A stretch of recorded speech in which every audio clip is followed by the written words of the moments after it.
Bom, a gente terminou assim, né? Tá um pouquinho bagunçado. Eu vou dar uma limpadinha aqui, só para ficar mais claro, né? Mas você lembra que de cima para baixo, o que a gente fez foi pegar os conjuntos que contêm o ponto X, né? Daqui para cá, a gente pegou as interseções finitas, né? E daqui para cá, os conjuntos que são maiores que alguém, né?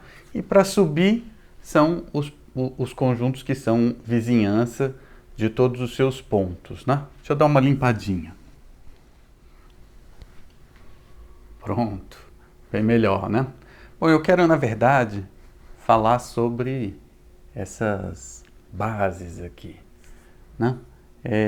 Então eu quero ignorar um pouco esse lado de cá e trabalhar só com esse carinha aqui. Na verdade, olha só, se você tem uma base, você consegue para cada ponto X construir uma base de vizinhanças de X, né? E usando essa base você consegue construir todas as vizinhanças, e usando as vizinhanças, os conjuntos abertos são aqueles que são vizinhança de todos os seus pontos, né? E aí olha só, para construir uma base a partir de uma família qualquer de conjuntos, tinha um processo direto, não precisava fazer muito zigue-zague. Você pegava essa família de conjuntos, via se ela cobria o espaço X. Se ela não cobrisse, você pegava e botava o X aqui dentro, certo? E aí, no momento que ela cobre, você pega todas as interseções finitas e constrói esse cara aqui. Então, você não precisa dessa parte, né? E o que a gente quer responder agora é: será que não tem um jeito mais direto de daqui eu construir essa família de abertos sem precisar fazer essa curva toda aí, né? Certo? Eu quero falar sobre isso, então eu vou trazer essa parte aqui. Bom, a gente quer falar sobre esse cara aqui. Então a gente vai gerar a topologia com uma família de conjuntos que já é uma base para essa topologia que a gente vai gerar, né? Então, tem vários casos. Um é assim, como eu estou gerando uma topologia, a gente pode considerar que eu ainda não sei qual é essa topologia, né? Então, eu vou começar assim. O que significa esse cara aqui ser uma base do ponto de vista desse daqui de baixo, né? Porque o que a gente está fazendo é o seguinte: a gente pega todos os conjuntos daqui que contêm o ponto X, e aí a gente quer construir com isso essa família V de X, que seriam as vizinhanças do ponto X, né? Bom, depois a gente vai pegar essas vizinhanças e construir os abertos, né? Bom, esses conjuntos que estão aqui, eles vão ser vizinhanças de todos os seus pontos. Então, eles estão contidos nessa família de abertos aí. É uma família que vai ser de conjuntos abertos, né? E a pergunta é, se eu não souber nem esse verde, nem esse azul ali, como é que eu garanto que esse cara aqui é uma base para essa topologia, né? O que significa isso, né? Então, a princípio, para a gente, esse cara aqui é uma base quando, se você pegar os conjuntos maiores, esse aqui vire um sistema de vizinhanças que satisfaz aqueles 5 itens. O quinto a gente já viu que por esse processo vai funcionar. E o ponto aqui era o quarto item, para esse cara aqui ser uma base para o filtro de vizinhanças. A gente não está olhando para o quinto item já vai ser satisfeito. Então a gente quer, na verdade, construir uma base para um filtro, né? E a gente viu que o que a gente precisa aqui é aquela coisa da interseção. A interseção de duas vizinhanças de X tem que ser uma vizinhança de X, né? Como a gente construiu essa família pegando os conjuntos que contêm algum daqui, a gente viu que o que era necessário não é que esse cara aqui seja fechado por interseção finita, né? Bastava que a interseção de dois caras aqui contivesse perdão, que a interseção de dois caras aqui fosse uma vizinhança, ou seja, contivesse alguém daqui, né? Era isso que a gente precisava, era o item 4 vermelhinho que a gente tinha escrito, né? E aí, do ponto de vista desse cara aqui, o que acontece é que para todo x, isso vai ter que acontecer, né? Então fica assim. Então, olha só, no final das contas, se a gente tiver essa família B, é uma família que cobre todo o espaço X, né? Ela é composta só por conjuntos abertos, né? Porque todo mundo aqui vai ser vizinhança de todos os seus pontos. Então, se eu tenho essa família B, mas eu não sei quem são os abertos, eu não sei quem são as vizinhanças, e eu quero saber se ela é base da topologia que ela gera, basta eu ver se esse cara aqui satisfaz aquela condição 4, vermelhinha, né? Quer dizer, a interseção de 2 aqui tem que conter alguém daqui, né? Então, olha só, pega 2 elementos aqui, faz a interseção.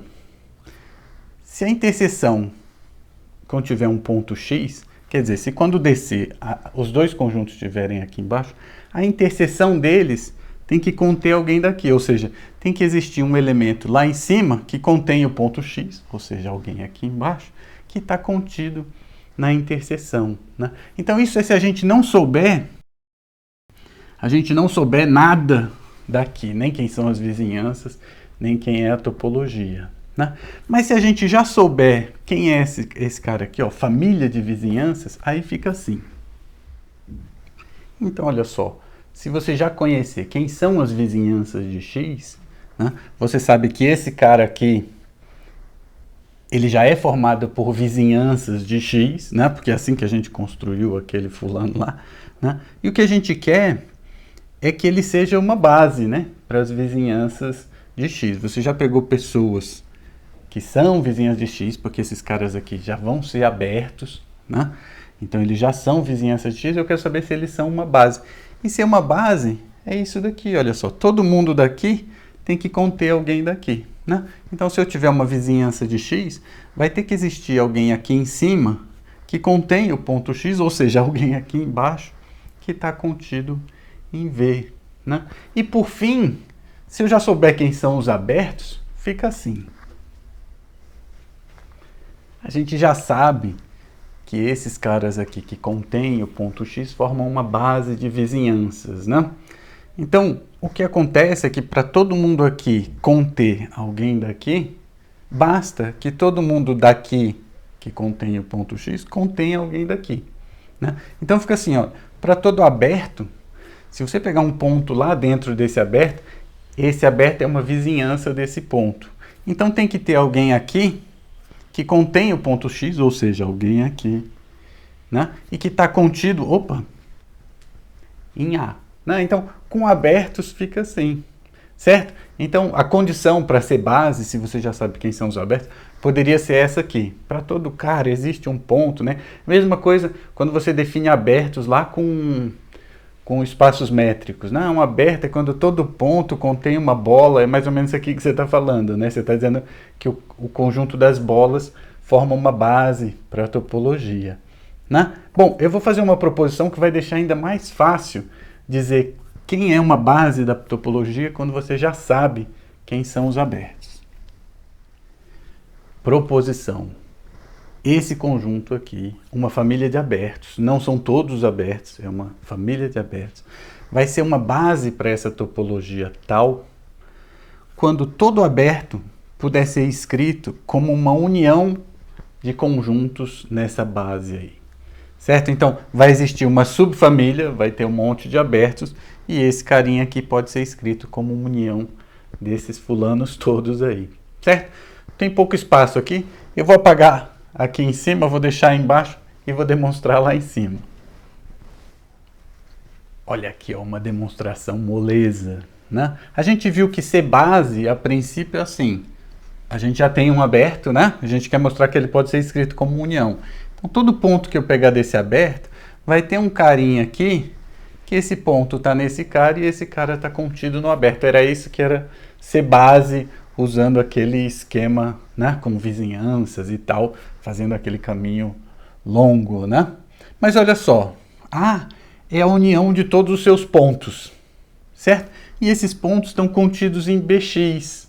Então, A está contido na união desses Bx, mas cada Bx está dentro de A, então essa união está contida em A, e isso aqui tudo é uma igualdade, né? Então, esse B de A aqui vai ser a família desses Bx aí, né? Certo? Então, assim fica melhor, né? Quando que um conjunto é uma base para uma topologia dada lá? Quando ele é uma família de abertos e todos os outros abertos podem ser escritos como união deles, né? É uma família com os abertos pequenos, né? Em algum sentido, certo? Vamos voltar para aquele nosso esquema com todos os conjuntos e tal. Voltando aqui para onde a gente começou, né? A gente viu que a gente não precisa muito dessa parte de baixo aqui, né? Você pegou uma família qualquer de conjuntos, se ele não cobre, você põe o x lá dentro, agora ele cobre, pega todas as interseções finitas, né? E aí, daqui para cá, você pode pegar como sendo aberto qualquer conjunto que seja união arbitrária desses caras da base, né? Nos espaços métricos, os abertos, eles são sempre uniões de bolas, né? A ideia é essa. Eu vou limpar aqui. Então, de novo, a gente tinha um conjunto X. Nesse conjunto a gente pode colocar várias topologias, né? E a gente está se perguntando uma maneira de construir topologias. Pelo que a gente viu aqui, ó, pega uma família qualquer de subconjuntos de X. Se ela não cobre o X, você põe o X lá dentro dessa família. Faz as interseções finitas. Pega as uniões arbitrárias, você tem uma topologia. Vamos chamar essa topologia assim, ó. Essa é a topologia gerada por essa família C, certo? Então agora a gente sabe gerar topologias, né? A gente, com uma família qualquer, sabe construir uma base para a topologia, e aí, a partir de uma base, a gente pega as uniões arbitrárias e a gente tem a topologia, né? Com os abertos, a gente reconstrói tudo de novo, né? Porque os abertos formam uma base para o sistema de vizinhanças de qualquer ponto, né? Então, se você pegar os abertos que contêm o ponto X, você tem uma base para as vizinhanças de X. E aí a gente volta a ter as vizinhanças de X, consegue refazer tudo aquilo lá que a gente já fez, né? Falar de aberto, falar de fechado, falar de fecho, falar de interior, falar de continuidade, falar de convergência. Tudo isso a gente consegue fazer com os abertos.